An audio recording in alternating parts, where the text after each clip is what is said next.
Well, it wasn't pretty, but West Virginia did win, and they start the season 1-0 and get interim head coach Josh Eilert his first official win as the head man of the Mountaineers. So West Virginia maybe wipes some sweat off their brow. They, well, sucked, to put it bluntly, in the first half and then turned it on in the second half, getting the victory over Missouri State, 67-59. I am Mike Asti, and this is our WVU Basketball post-game show here on WV Sports Now. And I will now bring on our WVU basketball beat writer, Ethan Bock, who is at the Coliseum, and he had the good fortune of experiencing both the first and the second half. So, Ethan, you were blessed on this night, but you did get a historic victory in a way, as Josh Eilert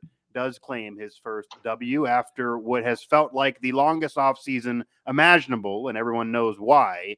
We now have some official college basketball that actually does count, and West Virginia again gets the victory on that first night. So, Ethan, I guess the easy question right off the top is, what went wrong in the first half that Missouri State actually had a lead going into the locker room? And some could argue maybe it would have actually even been a bigger lead if they were playing somebody else.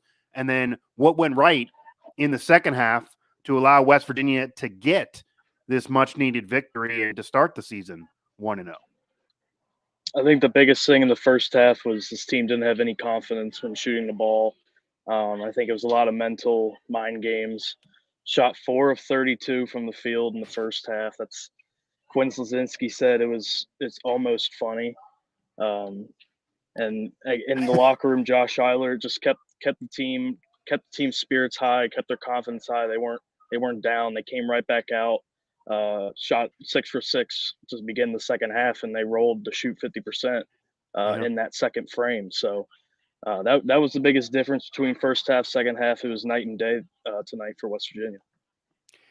Yeah, to say the least. Was it more of what West Virginia was not doing in terms of being streaky, in terms of having no bench to look at somebody else and then just being cold?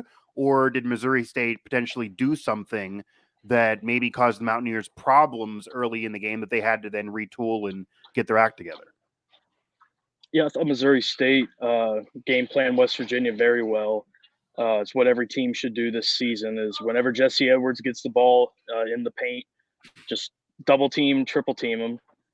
He's a good passer for a big Yeah. man, but I mean it's also going to require him to look for somebody out in the perimeter to get a shot up. And if it's not Seth Wilson or Quinn Slazinski, that shot probably isn't going in. So um, a lot of players that step up for West Virginia today. Obviously, Edwards did his thing. Slazinski scored the ball, which is what they need right now with Yeah. a small rotation. And then Seth Wilson had most of his points in a 2-minute span. So this is definitely a streaky team for sure. It's gonna be like this all season if this is the same 8 scholarship players are gonna run with the whole year.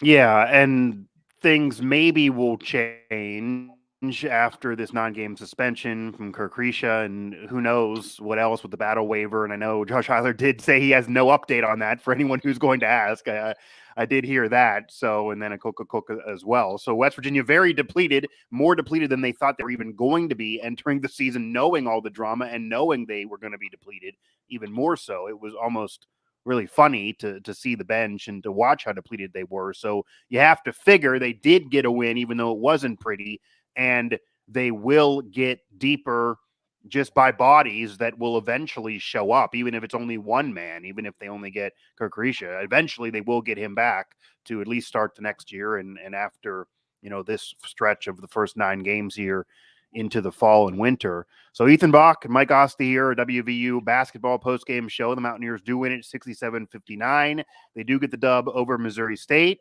and they do start the season with a victory and a win for interim head coach Josh Eilert. Now, you did talk about Jesse Edwards, and for me, and I even said this, if you're going to give a glass half empty take, obviously it's how streaky they are and they have absolutely no bench. So if a team, say, had a 20-point lead on them instead of just, barely an advantage, even though they were up in Missouri State. It might have been insurmountable, and the Mountaineers couldn't climb up and get the victory, even though they played much better in the second half. But a glass half full take would be Jesse Edwards, to me, gave them exactly what they needed him to give and will need him to give every single night. I mean, a double-double. He basically was a beast on the boards.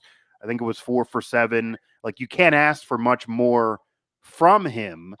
Is that kind of your assessment of him as well? I mean, he was advertised to be this and potentially might be one of the better rebounders the Mountaineers have had in a while. And that actually was a problem for some recent teams of the past. Yeah, Jesse Edwards is definitely the most talented big that they've had in a long time for sure. He's pretty much almost unguardable once he gets into the paint, and at 13 points, 13 rebounds, 3 blocks. The only critique I have is only shooting 7 times tonight when playing a bunch of minutes. So if Okay. they can Yeah, I was going to say 4 for 7's good for a big, but maybe you want more shooting, especially if you're actually hitting them. I mean, 4 for 7's a good percentage. If you could make that 7 out of 10, that might be even better and potentially make this game out of reach. Yeah, it doesn't need 4 of 7 is great shooting. Right.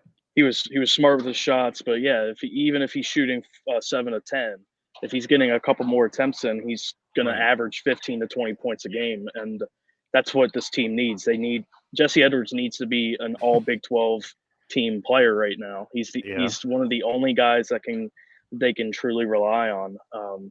Yeah, he's the most talented big they've had in a very long time, and it's going to be interesting to see how he can lead this team. Yeah, so 13, even 2 assists, did turn it over once, but again, 4 for 7. So 3 blocks are in there. He had a full-on complete game, and if you do take a few more shots, that maybe makes Mountaineer fans not have to worry in that final minute and a half and kind of change the complexion of the game, or maybe makes that closer or tied at the end of the first when everyone else was cold. So yeah, that might be a little difference, and I'd imagine Coach Eilert and company are going to probably tell him be a little bit more aggressive, and we like the percentage, but maybe for a big, you don't have to worry about, like, this isn't a guard. You don't have to worry about a shooting percentage where you don't want it to be below 35. And if you're cold, then maybe worry about what shots you are selecting so we're not just wasting possessions. A big, you can probably afford to be okay with a lower percentage if you're taking shots. At least they're kind of quality shots. You're hitting some of them, and then you're doing everything else with rebounding, assists, blocks, defensively, etc. And you're putting up 13 points, even only 4 for 7. So he can score without actually having to really take jump shots or just anything outside. He can just put points just off of his size in general and get those.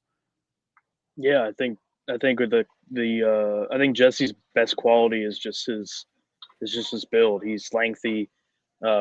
He's very quick for a big, and he's one of the better passers I've seen for his size. So yeah, he's really he's unguardable on offense, and he's pretty unstoppable on defense.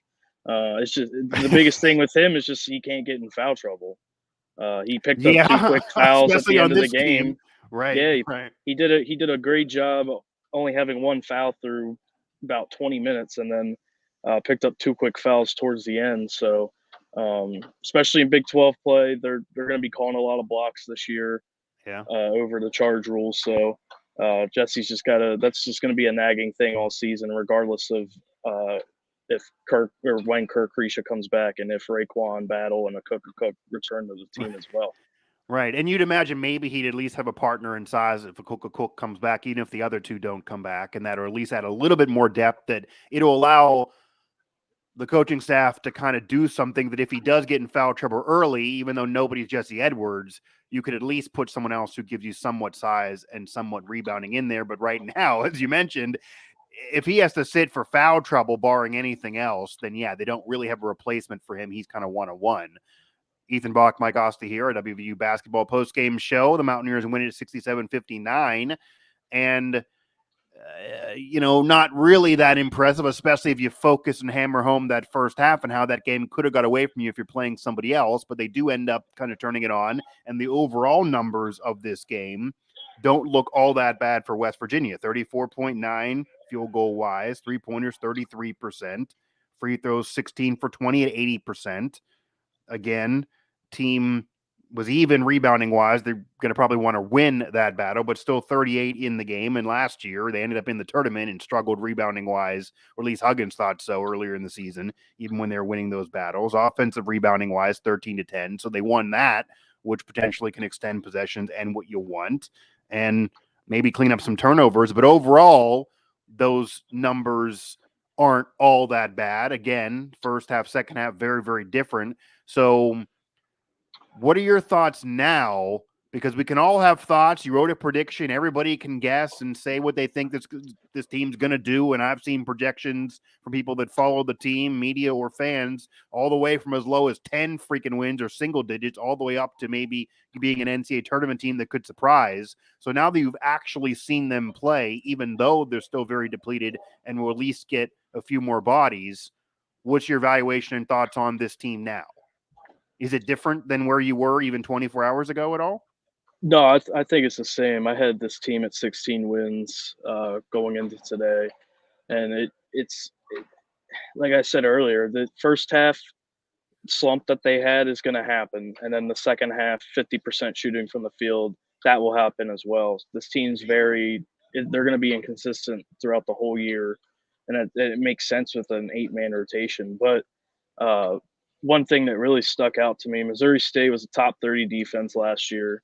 And West Virginia only turned the ball over 7 times in their first game. Usually you see teams playing really sloppy, Right. with just handling the ball and passing the ball early on in November. So Missouri State only turned the ball over 6 times as well. But just seeing West Virginia not forcing anything passing wise and making smart decisions, that's a really good sign early on. We'll just have to keep evaluating that throughout the month. Yeah, and I see here Missouri State has 4 turnovers, but this could also be inaccurate to depending on what sheet you got. But yeah, they play a relatively clean game, so that could be a problem for a team that's streaky. And West Virginia just always usually turns it over a little bit. That's just what happens when you try to get aggressive on either side of the court. So to beat a team that's playing relatively clean, that maybe is better than some people would think, just hearing the brand name of Missouri State and looking at the NCAA tournament resume and, how long they've been there, and it's been since they've been there, still could be a quality matchup and a test. And you have Monmouth coming up, you have SMU coming up, and then of course later down the road you have Pitt, who won really big in their game to open up the season. So there'll be some winnable games here, but potentially some games like the brawl that West Virginia was able to handle a season ago might now be a bit of a concern if they don't get deeper, because what I'm naming here are the games that are still included in Kirk Herbstreit's suspension. I mean, the brawl is still part of that. So this might give you a glimpse on, once you get into really major conference teams, especially without him still, if there could be a problem that arises, especially if you don't get the battle waiver, especially if you don't get a Cook back, etc. Ethan Bock, Mike Asti, as we wrap things up, though, we talked a lot about Jesse Edwards, and he has to be the best player. He has to be a force for this team to contend this year and make a dark horse tournament run in this season of instability and trying out this interim staff. But Wilson, Harris, Johnson, Solinsky, what are your thoughts on any of them, on how they performed in this game? Wilson, 11 points, went 4 for 15. West Virginia did have 3 players in double digits in this game, despite struggling so much offensively in that first half. That shows you how good they were in the second half. But I'd imagine a team that is not deep, that has 8 scholarship players, if you can get 3 of them to be in double digits every single night, it doesn't matter who you play, the coaching staff can't be mad at that. I mean, that has to be what you'd want. And they almost got 4 with Harris at 9. Yeah, I think my X factor in my season predictions was Quinn Slazinski. Scored over 20 points in the exhibition against George Mason. Didn't shoot the ball incredibly well in the first half, but who did? But he finished with 18 points, 8 of 9 from the line. So he's my X factor for this team, because if you can pair him with Edwards and they're both scoring over 15 a game, Yeah. and then you're for sure going to have Kirk Risha come back in mid-December.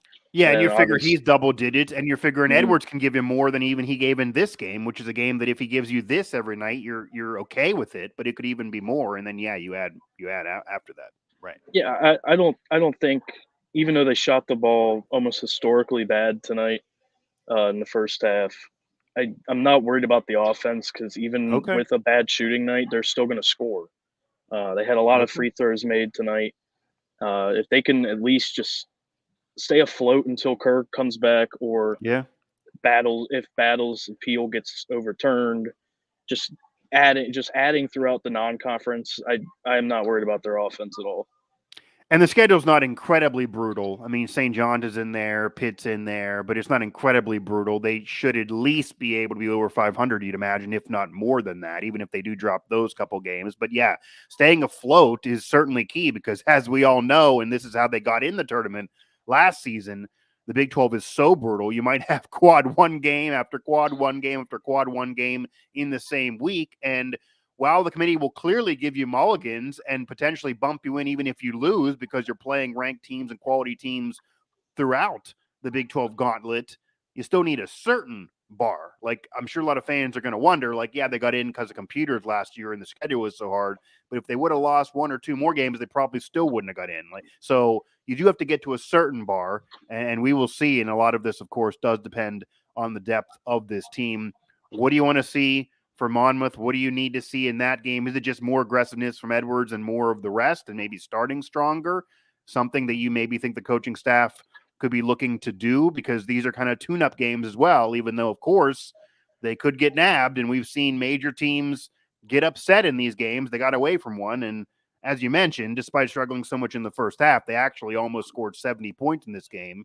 And in 2023 college basketball, if they score almost 70, when they suck in an entire half, that again will be hard to complain about. But what do you want to see in this next game coming up on Friday? I think the biggest thing is just putting together a complete, just shooting game. First half, second half, shooting 40 to 50%.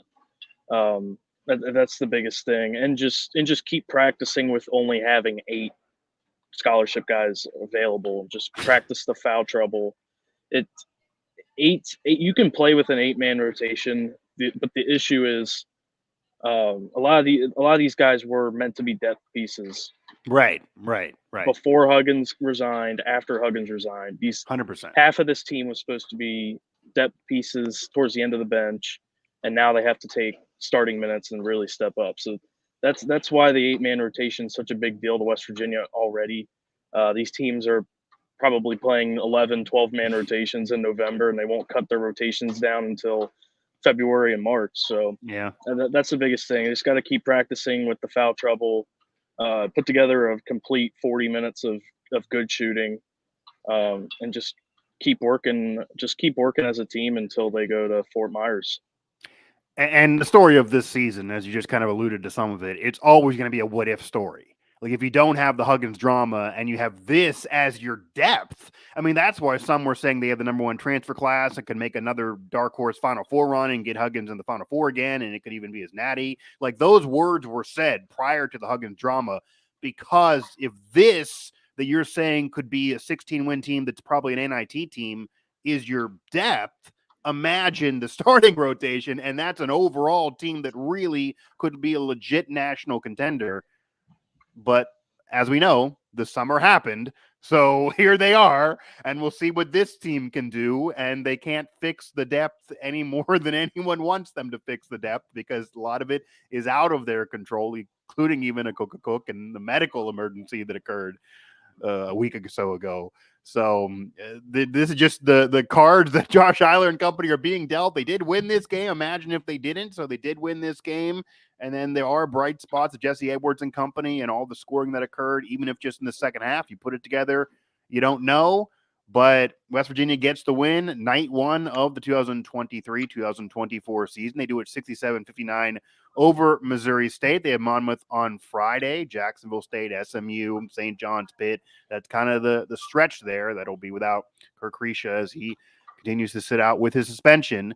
And then we'll see if this team can kind of hold water, which I'd imagine has to be the goal. And then you're going to have games that if you can impress, you'll be able to go somewhere. We'll see what they actually can do. Ethan Bock, Mike Asti, the rest of Ethan's coverage, and our coverage is over there at WV Sports Now. So, Ethan, I hope you enjoyed yourself at least one half of basketball, and yeah, great talking to you. So enjoy the rest of your night. And West Virginia fans, you can hit us up on social and, of course, at WV Sports Now for the rest of the coverage and Ethan's full-on takeaways from this game tomorrow.